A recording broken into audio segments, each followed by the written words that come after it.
Totoo nga ba na kapag namatay ang isang tao ay didiretso ang kaluluwa nito sa baboy?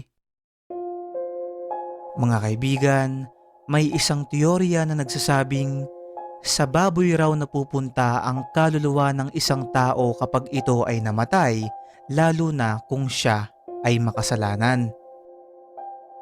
Kung titignan nga naman natin ang mata ng isang baboy ay mapapansin nating hawig na hawig ito sa mata ng tao. Hindi lang yan dahil alam nyo bang ang balat at laman loob ng baboy ay halos parehong pareho din ng sa tao. Makikita rin natin sa litratong ito na iisa lang ang estruktura ng puso ng baboy at puso ng tao. Kaya naman, karamihan sa mga relihiyon dito sa ating mundo katulad na lamang ng Islam, Adventist at Judaism ay hindi kumakain ng baboy. Ito ay sa paniniwalang marumi ang mga to at dahil nga ang estruktura ng katawan nila ay parehong pareho ng sa tao kaya itinuturing nilang kasalanan ang pagkain nito na kung tawagin nila ay halal o haram.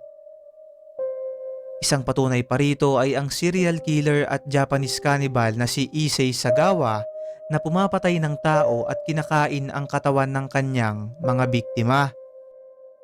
Sinabi nito sa isang interview na ang lasa raw ng karne o laman ng tao ay parehong pareho sa kung ano ang lasa ng baboy.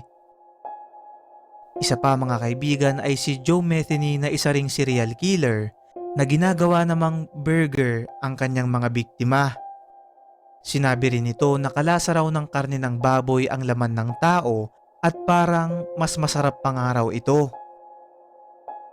Ayon din sa ilang police reports na mga taong nasunugan, ang amoy raw ng taong nasusunog ay parang kasing amoy ng isang baboy na iniihaw.